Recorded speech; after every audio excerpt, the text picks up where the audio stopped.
Channel Bharadwaj classes. Last class में हमने देखा था ट्रांसपोज ऑफ मैट्रिक्स। तो आज की क्लास में मैं आपको कुछ ट्रांसपोज के किस तरह के न्यूमेरिकल्स आते हैं वो न्यूमेरिकल्स कराने जा रहा हूं। तो पहले देखते हैं आज का जो फर्स्ट हमारा क्वेश्चन है। वो क्वेश्चन कुछ हमको ये दिया गया है, इफ ए एक मैट्रिक्स दी गई है और बोला गया है is a symmetric matrix, find the value of A B C and D. अब इनकी वैल्यूज फाइंड आउट करनी है। तो आप देखिए यहाँ पे जो मुझे सिंपल सा कॉन्सेप्ट है, ये 2 नंबर का क्वेश्चन है। यहाँ पे हमें याद क्या करना है, एक मैट्रिक्स सिमेट्रिक कब हो सकती थी। सिमेट्रिक के लिए हमने कंडीशन देखी थी, सिमेट्रिक मैट्रिक्स की कंडीशन थी हमारी कि if matrix A is equal to transpose of A. तो हमें करना क्या है, मैट्रिक्स दिया हुआ है, मैट्रिक्स का ट्रांसपोज निकालते हैं। ए ट्रांसपोज निकालेंगे तो कितना आ जाएगा हमारा 5 2 ए। ट्रांसपोज निकालना याद ही है, रो को फर्स्ट कॉलम में कन्वर्ट करना है, सेकंड रो को सेकंड कॉलम में कन्वर्ट करना है, B C minus 3, third row को थर्ड कॉलम में कन्वर्ट करना है, 4 डी माइनस 7। अब कंडीशन क्या है, matrix A is equal to transpose of that matrix.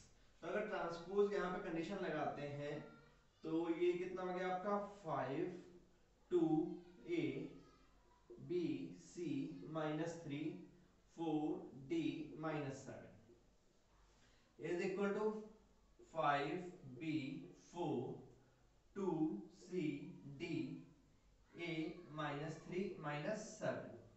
ठीक। अब देखिए दो मैट्रिक्स हैं और दोनों आपस में इक्वल दी गई हैं।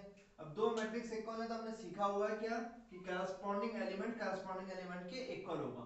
अब अगर b की वैल्यू निकालनी है तो b क्या है आपका, इस मैट्रिक्स का एलिमेंट। इसकी अगर पोजीशन की बात करते हैं, कैसा है आपका, इसकी जो पोजीशन होगी वो कितना हो गया आपका, ये हो गया first row and second column. ठीक। तो अब यहां से अगर देखते हैं फर्स्ट रो सेकंड कॉलम, तो यहां पे आप लिख दीजिए ऑन कंपेयरिंग b की वैल्यू कितनी मिल गई आपको, b की वैल्यू आ गई आपकी 2। और हमें किसकी वैल्यू पूछी गई थी, यहां पर d की वैल्यू पूछी जा रही है। d की वैल्यू कितनी आ गई आपकी, d की वैल्यू मिल गई आपको -3। a की वैल्यू कितनी मिलेगी आपको, a की वैल्यू आपको मिल गई यहाँ पर 4। अब देखिए ये सारी वैल्यूज तो मिल गई, वैल्यूज को कंपेयर करके जैसे कंपेयर किया, a की वैल्यू आपको कितनी मिल गई थी, a की वैल्यू 4 मिल गई, b की वैल्यू मिल गई, d की वैल्यू मिल गई। अब एक वैल्यू आपकी बच गई c की।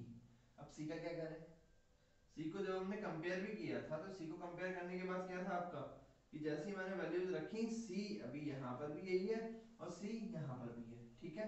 तो c के लिए अब क्या वैल्यू लिख सकते हैं, इस क्वेश्चन को सिर्फ मैं इसीलिए करा रहा था। अब अगर हम बात करते हैं c की, तो c की वैल्यू क्या है, c यहाँ पे दोनों इक्वल है तो एनी वैल्यू। ठीक। जो भी वैल्यू आपको यहाँ पे है वो वैल्यू आप यहाँ पे लिख के छोड़ देंगे, एनी वैल्यू, c की कोई भी वैल्यू यहाँ पर हो सकती है। क्योंकि मैट्रिक्स क्या था, मैट्रिक्स मैंने पढ़ा था एक फंक्शन है और ये फंक्शन कैसा है, रियल वैल्यूड फंक्शन है। यहाँ पे कोई भी वैल्यू यहाँ पे पुट की जा सकती है। तो इसलिए c की वैल्यू क्या हो सकती है, कोई भी एक वैल्यू c की वैल्यू हो सकती है। तो ये फर्स्ट क्वेश्चन जो 2 मार्क्स की तरफ मिल सकता है आपको सिमेट्रिक का यूज करते हुए, वो क्वेश्चन कुछ इस तरह से हो गया। ठीक है। अब नेक्स्ट क्वेश्चन देखते हैं। और एक चीज आज की क्लास में मैं आपको इस ट्रांसपोज के कुछ क्वेश्चंस करा रहा हूं, इन क्वेश्चंस को आप ध्यान रखिएगा और अलग से नोट करिएगा, क्योंकि ये वो क्वेश्चंस हैं जो इंपॉर्टेंट क्वेश्चंस हैं, बोर्ड में आए हुए हैं काफी बार और बोर्ड में आने के चांसेस हैं भी। तो इंपॉर्टेंट क्वेश्चन है, इनको ध्यान रखिएगा। अब चलिए अब देखते हैं अपना नेक्स्ट क्वेश्चन। नेक्स्ट क्वेश्चन कुछ दिया गया है, if a and b are symmetric matrices then prove that, part 1 में दिया है ab minus ba is a skew symmetric matrix, part 2 ab plus ba is a symmetric matrix. अब देखिए यहाँ पर इतना दिया है, इंपॉर्टेंट है, एनसीईआरटी में दिया हुआ है ये क्वेश्चन और बोर्ड में भी आया हुआ है और अधिकतर मिलता है। अब देखिए मुझे यहाँ पे दोनों चीजें प्रूफ करनी है, सिमेट्रिक भी और स्क्यू सिमेट्रिक भी। तो फर्स्ट पार्ट को अगर हम देखते हैं, पार्ट 1 प्रूफ करना है AB minus BA is a skew symmetric matrix। अब यहाँ पे सबसे पहले मेरे माइंड में जो पिक्चर क्लिक करनी चाहिए वो ये है कि स्क्यू सिमेट्रिक मैट्रिक्स की कंडीशन क्या थी। स्क्यू सिमेट्रिक मैट्रिक्स क्या था कि अगर कोई भी एक मैट्रिक्स है, फॉर एग्जांपल हम मान लेते हैं एक मैट्रिक्स है C, for matrix C, if C is minus times of C transpose, means उस मैट्रिक्स का ट्रांसपोज करें और वो माइनस आ जाए ओरिजिनल मैट्रिक्स के या फिर C transpose is equal to minus of C, तब मैट्रिक्स कैसे थी आपकी सिमेट्रिक मैट्रिक्स, तो वो सॉरी स्क्यू सिमेट्रिक मैट्रिक्स। अब अगर मुझे यहाँ पे स्क्यू सिमेट्रिक मैट्रिक्स प्रूफ करना है इसको, तो मींस मुझे प्रूफ क्या करना है AB माइनस BA जो ये है आपका is equal to minus AB minus BA का ट्रांसपोज। कुछ अगर मैं इतना प्रूफ कर दूं तो हम क्या बोल सकते हैं, ये दोनों मैट्रिक्स कैसी, ये वाली जो मैट्रिक्स है आपकी वो कैसी होगी आपकी स्क्यू सिमेट्रिक मैट्रिक्स। अब इसको प्रूफ करने के लिए हम करते क्या है, जो दिया गया है उसी वाले क्वेश्चन को देखते हैं, जो दिया गया था वहां से स्टार्ट करते हैं। AB माइनस BA, ठीक। अब टेकिंग ट्रांसपोज, तो AB माइनस BA का ट्रांसपोज अगर हम करेंगे, तो हमने कल प्रॉपर्टी देखी थी कि ये क्या है, एक मैट्रिक्स है, मतलब A इंटू बी इनका प्रोडक्ट एक मैट्रिक्स, B इंटू एक मैट्रिक्स इनका प्रोडक्ट। अब इन दोनों का माइनस है, तो मैंने कल प्रॉपर्टी देखी थी कि इनका माइनस का ट्रांसपोज निकालें या फिर इनका ट्रांसपोज कर दें, एक ही बात है, ठीक है, यहां तक तो कोई प्रॉब्लम ही नहीं है। अब अगर ये दोनों एक हैं, अब इन दोनों का है मल्टीप्लाई, और जब मल्टीप्लाई होता है तो ट्रांसपोज करता है तो कितना आता है B transpose into A transpose minus A transpose into B transpose, ठीक। अब ये यहां तक भी ठीक, यहां तक कोई परेशानी नहीं। अब उसके बाद हमें पता है but A and B are symmetric matrices, ये दोनों सिमेट्रिक हैं। अब सिमेट्रिक है मतलब A transpose is equal to A and B transpose is equal to B। Equation number 1, equation number 2, equation number 3, from 1 2 and 3, इन तीनों को अगर हम यूज करते हैं तो B ट्रांसपोज की जगह कितना लिख सकते हैं हम, B, A ट्रांसपोज की जगह A माइनस A ट्रांसपोज की जगह A और इसकी जगह B, और ये इक्वल किसके था आपका AB माइनस BA का ट्रांसपोज। अब अगर हम यहां से माइनस कॉमन ले लें तो ये हो गया AB माइनस BA, ठीक, AB माइनस BA का ट्रांसपोज। ये ट्रांसपोज इक्वल है इसके लेकिन साइन है माइनस का, तो ये कंडीशन किसकी थी, स्क्यू सिमेट्रिक मैट्रिक्स की कंडीशन थी। इसका मतलब आप यहां से क्या बोल सकते हैं, hence AB minus BA is a skew symmetric matrix, ठीक। पार्ट 1 कंप्लीट, आराम से, कोई यहाँ प्रॉब्लम नहीं। करना क्या है एक बार दोबारा देखते हैं फटाफट। स्क्यू सिमेट्री की कंडीशन याद रखनी है। स्क्यू सिमेट्री की कंडीशन क्या थी, किसी मैट्रिक्स का ट्रांसपोज उसी मैट्रिक्स के नेगेटिव के इक्वल है तो वो मैट्रिक्स कैसी है, स्क्यू सिमेट्रिक। तो मींस मुझे जो दिया गया है इसका करना क्या है, ट्रांसपोज करना है। ट्रांसपोज करने के बाद हम कंडीशन को जो जो दिया गया था उनको अप्लाई करते चले गए और फाइनल आंसर हमारे सामने है, ठीक। अब सेकंड पार्ट देखते हैं इसका। AB plus BA is a symmetric matrix। अब अगर सेकंड पार्ट की हम बात करते हैं यहाँ पे, तो सिमेट्रिक के लिए कंडीशन क्या थी, सिमेट्रिक की कंडीशन आपने क्या देखी है, सिमेट्रिक मैट्रिक्स क्या है, सिमेट्रिक मैट्रिक्स में अभी लास्ट क्वेश्चन में हमने वही किया था कि एक मैट्रिक्स है और मैट्रिक्स का ट्रांसपोज है, अगर दोनों आपस में इक्वल है तो मैट्रिक्स कैसी है आपकी, सिमेट्रिक मैट्रिक्स। तो इसके लिए हम सेकंड पार्ट अगर लेते हैं यहाँ से, तो सेकंड पार्ट के लिए हमें करना क्या है, AB plus BA, अगेन इसका ट्रांसपोज लेते हैं, ट्रांसपोज लेंगे तो AB plus BA का ट्रांसपोज। अब जैसे ही ट्रांसपोज किया तो ट्रांसपोज में पहले एडिशन वाली प्रॉपर्टी, मींस इन दोनों का ट्रांसपोज अलग अलग कर सकते हैं, BA का ट्रांसपोज। अब B transpose into A transpose plus A transpose into B transpose, but again A and B are symmetric. अब अगर ये सिमेट्रिक हैं तो A transpose is equal to A and B transpose is equal to B, लिख सकते हैं इतना। Condition को यहां पे बनाइए 1 2 3, फ्रॉम 1 2 एंड 3। अब अगर इनको मैं वैल्यूज को पुट करता हूं तो यहां से कितना आ गया, AB प्लस BA का ट्रांसपोज इज इक्वल टू, ये हो गया आपका BA प्लस AB और AB प्लस BA, ये कितना मिल गया आपको, AB प्लस BA यहाँ से मुझे क्या कंडीशन मिल गई, ये ट्रांसपोज है आपका, transpose is equal to this means A B plus B A is a symmetric matrix. ठीक हो गया क्वेश्चन। ये क्वेश्चन आपको 4 मार्क्स के लिए मिलता है, तो अगर ये क्वेश्चन मिल रहा है तो नॉर्मल सी कंडीशन है, इससे मिलता जुलता क्वेश्चन है तो आप उसको कर सकते हैं आराम से। ठीक है, और जिनको भी अभी दोबारा से याद दिला रहा हूँ, जिनको अभी ट्रांसपोज नहीं क्लियर है कि ट्रांसपोज क्या है, या जिन्होंने भी मेरी इससे पहले वाली वीडियो नहीं देखी है, उसका लिंक मैं आपको डिस्क्रिप्शन बॉक्स में दूंगा, तो आप वहां से एक बार इन क्वेश्चंस को करने से पहले ट्रांसपोज को क्लियर करिए। या अभी जिन्होंने देखा है लेकिन ट्रांसपोज क्लियर ही नहीं है, तो एक बार वो पहले उस वीडियो को देखें, फिर उसके बाद इन क्वेश्चंस को करें। ठीक, चलिए अब देखते हैं नेक्स्ट क्वेश्चन।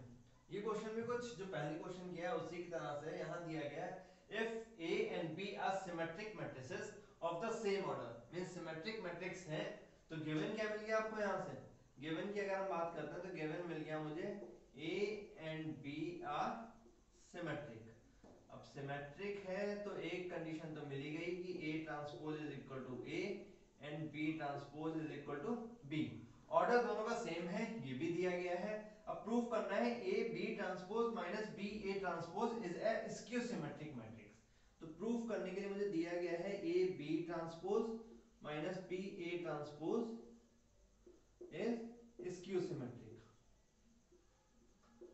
अब ये प्रूफ करने के लिए अगेन हमें करना क्या है, जो हमने एक प्रॉपर्टी पढ़ी है कि ट्रांसपोज अगर स्क्यू सिमेट्रिक करना है तो मैट्रिक्स का पहले हमें लेना है ट्रांसपोज, और ट्रांसपोज क्या आना चाहिए, इसके नेगेटिव के इक्वल। तो अब अगर ट्रांसपोज है तो ट्रांसपोज के लिए हम क्या करेंगे, पहले इन दोनों को अलग अलग कर लेते हैं, ए बी ट्रांसपोज का transpose minus B A transpose का ट्रांसपोज। यहां करेंगे ये कितना हो गया आपका, बी ट्रांसपोज का transpose into A transpose minus A transpose का ट्रांसपोज इनटू बी, टी है ये आपका। आप किसी भी मैट्रिक्स के ट्रांसपोज को ट्रांसपोज करते हैं, ओरिजिनल मैट्रिक्स ए ट्रांसपोज ये मिल गया minus original matrix into B, ये क्या था बी ट्रांसपोज था आपका, ये मिल गया आपको बी ट्रांसपोज। ठीक, अब देखिए मुझे प्रूफ क्या करना था, प्रूफ करना है इसके लिए कि ये स्क्यू सिमेट्रिक मैट्रिक्स है। अब स्क्यू सिमेट्रिक है मतलब ये मैट्रिक्स सेम मिलना चाहिए कुछ इस तरह का, लेकिन नेगेटिव में मिले। तो अब सेम मिलने के लिए हम कर क्या सकते हैं, यहां से नेगेटिव का साइन कॉमन ले लेते हैं, ये कितना हो गया A B transpose minus B A transpose, ये आपका चल रहा था side B transpose minus B A transpose का ट्रांसपोज। ठीक, इक्वल है लेकिन साइन क्या है नेगेटिव का, इसका मतलब आप यहां से अगेन क्या बोल सकते हो कि आपका जो दिया गया था A B transpose minus B A transpose is skew symmetric. दोनों सेम है आपके क्वेश्चन, पहले वाला भी था। तो अगर सिमेट्रिक है स्क्यू सिमेट्रिक प्रूफ करना है, सेम कॉन्सेप्ट है, इजी है, सिमेट्रिकली ट्रांसपोज ओरिजिनल मैट्रिक्स के इक्वल आ जाए और skew symmetrically transpose original matrix के नेगेटिव के इक्वल आ जाए, बस हमें ये प्रूफ करना है। ठीक, तो ये दो क्वेश्चंस मैंने आपको कराए हैं, इस तरह के क्वेश्चंस बोर्ड में अधिकतर मिलते हैं। अब नेक्स्ट क्वेश्चन देखते हैं, जो मोस्ट इंपोर्टेंट क्वेश्चन है, मैं जिसको डालूंगा वो क्वेश्चन, इस क्वेश्चन को इंपोर्टेंट क्वेश्चन में डाल रहा हूं। इंपोर्टेंट क्वेश्चन है, show that all the diagonal elements of a skew symmetric matrix are zero. अब जब मैंने स्क्यू सिमेट्रिक मैट्रिक्स बताया था आपको, मैंने तब भी कहा था कि स्क्यू सिमेट्रिक मैट्रिक्स के जो डायगोनल होते हैं वो हमेशा जीरो होंगे। कोई भी ऐसा मैट्रिक्स जिसके डायगोनल एलिमेंट जीरो नहीं है वो स्क्यू सिमेट्रिक मैट्रिक्स तो नहीं हो सकता। उसी प्रॉपर्टी को प्रूव करने के लिए इन्होंने कुछ बोल दिया है। तो अब अगर ये क्वेश्चन है तो देखिए ट्रांसपोज, तो हम मान लेते हैं so that all the diagonal elements of a skew symmetric matrix. ठीक, लेट अ मैट्रिक्स ए। ठीक, अब अगर मैट्रिक्स ए है, ए will be skew symmetric if A transpose is equal to minus times of A, कुछ इतना होगा। अब इसी को जब हम जनरल फॉर्म में, क्योंकि एलिमेंट की बात कर रहे हैं तो हम इसको एलिमेंट के फॉर्म में लेते हैं, एलिमेंट हम A I J लिख सकते हैं का ट्रांसपोज A को मैट्रिक्स को जनरल फॉर्म में माइनस A I J, कुछ इतना ही होगा। अब ट्रांसपोज करते हैं तो ट्रांसपोज में क्या होता था, रो कॉलम में कॉलम रो में इंटरचेंज, मींस इसको कितना लिख सकते हैं ए जे आई, कुछ ही चेंज हो जाएगा ट्रांसपोज के बाद माइनस ए आई जे। ठीक, ये कुछ इतना। But for diagonal element, diagonal elements की कंडीशन क्या होती थी आई और जे में, I must be equal to J. अब I must be equal to J मतलब मैं यहाँ पे क्या लिख सकता हूँ, for I I equal to minus A I I, I की जगह पर जे या जे की जगह पर आई, आप किसी भी एक में कन्वर्ट कर दीजिए। ठीक, अब ये दोनों अगर एक तरफ आते हैं, इन दोनों को एक तरफ लेके आऊंगा तो कितना हो गया, two A I I is equal to zero, या फिर A I I is equal to zero, यही प्रूफ करना था कुछ हमें। ठीक, ये डायगोनल एलिमेंट कैसे होंगे आपके, जीरो होगा diagonal element zero proof. Condition क्या किया, जो नॉर्मल कंडीशन स्क्यू सिमेट्रिक की थी वो लगाई, एलिमेंट की बात कर रहा था तो मैट्रिक्स को हमने एलिमेंट की फॉर्म में लिख के दिखा दिया, जनरल फॉर्म में उसके एलिमेंट को, कंडीशन लगा दी, ट्रांसपोज लिया, ट्रांसपोज लेने के बाद डायगोनल एलिमेंट की कंडीशन आई और जे आपस में इक्वल होते हैं, पुट किया वापस से, सेम साइड लाए, आंसर। ठीक है, प्रॉपर्टी भी है और मैंने बोला भी था, ध्यान भी रखिएगा, अगर प्रूफ करने के लिए आता है तो कुछ इस तरह से प्रूफ करना है।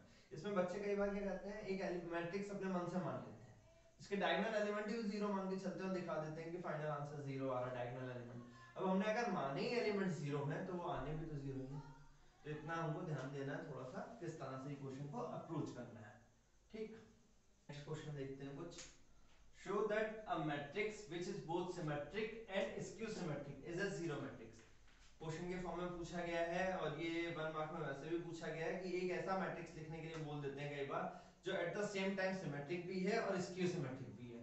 तो सिर्फ और सिर्फ नल मैट्रिक्स या जीरो मैट्रिक्स या वॉइड मैट्रिक्स, तीन नाम से जानते हैं इसको, यही एक मैट्रिक्स ऐसा होता है जो सिमेट्रिक भी होता है और at the same time skew symmetric भी होता है।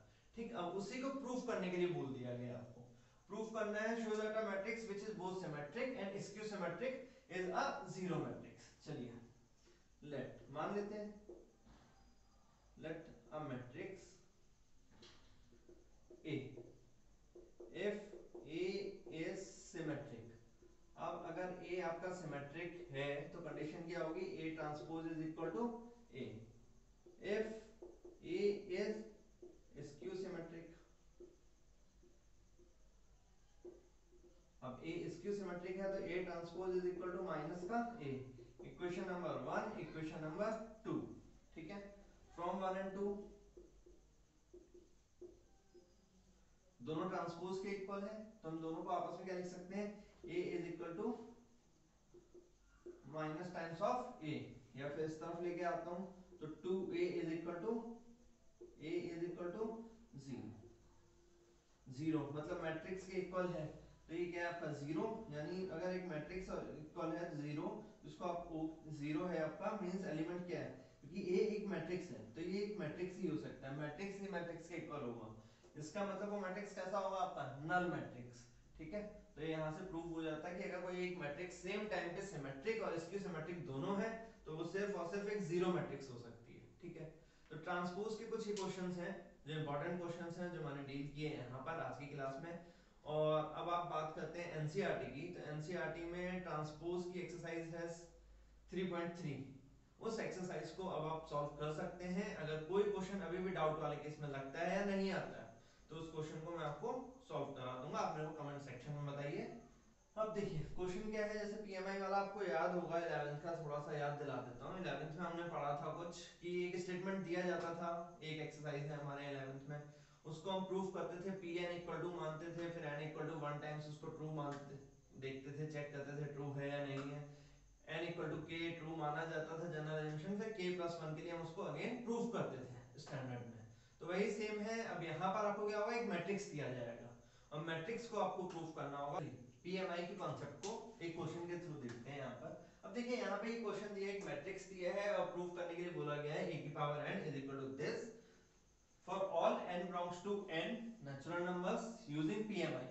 अब सबसे फर्स्ट क्वेश्चन में अगर ये प्रूफ करने के लिए आता है तो यहाँ तो पीएमआई लिखा है, कई बार ऐसा होता है कि वो पीएमआई नहीं लिखते, तो आप इसको ये नहीं करेंगे कि n equal to 1 2 general form में करना चालू कर दें मल्टीप्लाई, हमें करना ये पीएमआई के थ्रू ही है। तो अब अगर पीएमआई के थ्रू करना है तो हम सबसे पहले मानते क्या थे, स्टार्टिंग 11th वाला pn इक्वल टू a की पावर n, आपको जो दिया गया है 1 plus 2n minus 4n n 1 minus 2n। कुछ इतना। Let's check for n equal to 1। अब अगर n इक्वल टू 1 निकालते हैं तो a ये हो गया 1 प्लस 2 मीन्स ये कितना हो गया 3 माइनस 4 n की वैल्यू 1 1 माइनस 2 1 पुट कर रहा हूँ तो कितना आ जाएगा आपका -1। अब देखिए जो a है n की वैल्यू जब 1 पुट करी तो मैट्रिक्स a के इक्वल आ रहा है, इसका मतलब Pn is true for n equal to 1। फिर नेक्स्ट क्या कहते थे हम, let's assume Pn is true for n equal to k। n equal to k यानी p k हम मानते थे a की पावर k और पुट करेंगे 1 plus 2k 4k k 1 minus 2k। कुछ इतना आगे यहाँ तक ठीक। इसको इक्वेशन नंबर 1 बनाते थे हम लोग, ठीक है। अब now check again for n equal to k plus 1। तो p k प्लस 1 कितना आएगा आपका, a की power k plus 1 is equal to 1 plus 2 k plus 1 minus 4 k plus 1 k plus 1 और 1 माइनस 2 k प्लस 1। कुछ इतना ये आना चाहिए। तो अब यहाँ पे जो LHS है उसको हमें प्रूफ करना है इसके इक्वल। तो यहाँ से हम ले लेते हैं LHS। LHS कितना हो गया आपका a की पावर k प्लस 1। इसको कितना लिख सकते हैं a की पावर k इंटू a। कुछ इतना लिख सकते हैं। अब a की पावर k की वैल्यू कहाँ से मिल रही है हमें, फ्रॉम इक्वेशन नंबर 1। a की पावर k की वैल्यू अगर हम यूज करते हैं तो कितना आ जाएगा आपका 1 plus 2k minus 4k k 1 minus 2k। a की वैल्यू कितनी मिल गई हमें 3 माइनस 4 1 माइनस 1।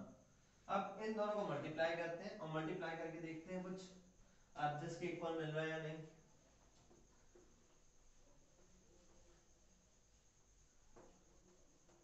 मल्टीप्लाई करेंगे कितना आ जाएगा आपका 1 प्लस 2k मल्टीप्लाइड बाय 3।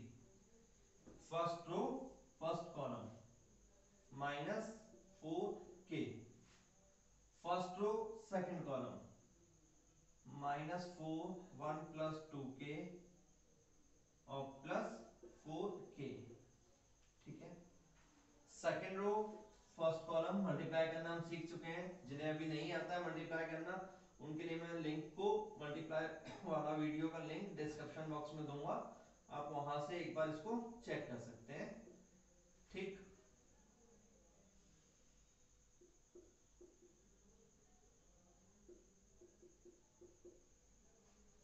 अब इसको सॉल्व करते हैं कितना हो जाएगा 3 plus 6k minus 4k minus 4 plus ये कितना हो गया माइनस का 8k प्लस 4k। ये हो गया आपका बस 3k प्लस 1 माइनस 2k। ये हो गया माइनस 4k k है यहाँ तो सिंपल है तो इसको ऐड कर लेते हैं। ये हो गया आपका कुछ माइनस का 2k और ये हो गया माइनस का 1।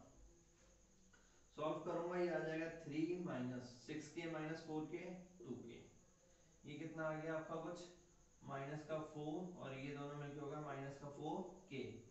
ये मिल गया आपका 3 माइनस 2 ये हो गया k प्लस 1 और ये हो गया आपका माइनस का साइन कॉमन ले लेते हैं तो 2k माइनस प्लस 1, ठीक। या फिर इसको भी छोड़ते हैं, कुछ अरेंज करना है उस फॉर्म में देखते हैं। अब हमें RHS लाना है इतना। अब ये लाने के लिए हम कर क्या सकते हैं, इस 3 को हम यहाँ पे कितना लिख सकते हैं अगर ये 3 है आपका प्लस 1 चाहिए था तो यहाँ पे हम लिख सकते हैं 1 प्लस 2 माइनस 2k। ये वाला कितना है माइनस 4 कॉमन ले लीजिए, ये तो आपका ऐसे ही मिल गया k प्लस 1, ठीक। ये k plus 1 as it is है ही। और ये था आपका इतना माइनस 2k तो यहाँ पे हम माइनस 2k को माइनस 2k रहने देते हैं माइनस 1। माइनस 1 को हम कितना लिख सकते हैं 2 माइनस 1, ठीक है। सॉल्व करता हूँ कितना आ जाएगा ये 1 प्लस 2 कॉमन ले लेता हूँ तो ये कितना आ गया आपका k माइनस 1, ठीक। और ये वाला कितना हो गया -4k+1, ये k+1। यहाँ से अगर हम कॉमन लेते हैं -2, ब्रैकेट ओपन करूंगा तो 1 आपका प्लस का ले लेते हैं, -2 कॉमन ले लेते हैं, ये हो गया k+1। हो गया solve, equal to RHS solve. ठीक है, सॉरी ये प्लस का आपका आ रहा है, ठीक है, इक्वल टू RHS। तो ये PMI के थ्रू आपका क्वेश्चन है कुछ। तो PMI के क्वेश्चन एनसीईआरटी में दिए हैं, मिसलेनियस एक्सरसाइज में है, तो आप वहां से क्वेश्चंस कर सकते हैं। बाकी मैं सीट अभी आपको दूंगा, तो उसका लिंक सर मैंने फर्स्ट वाली वीडियो में ही पूरी मैट्रिक्स का लिंक जो है सीट का उसका दिया है, तो उस सीट का लिंक मैं दोबारा से यहाँ इसके डिस्क्रिप्शन बॉक्स में भी दूंगा, आप वहां से उसको डाउनलोड करिए और क्वेश्चन करिए, और जो डाउट आते हैं वो प्लीज मेरे को कमेंट सेक्शन में बताइए। और अगर वीडियो अच्छी लग रही है, समझ में आपको आ रहा है, तो चैनल को सब्सक्राइब करिए, नोटिफिकेशन बेल को ऑन करिए ताकि वीडियो आपके पास टाइम तक पहुंच पाए।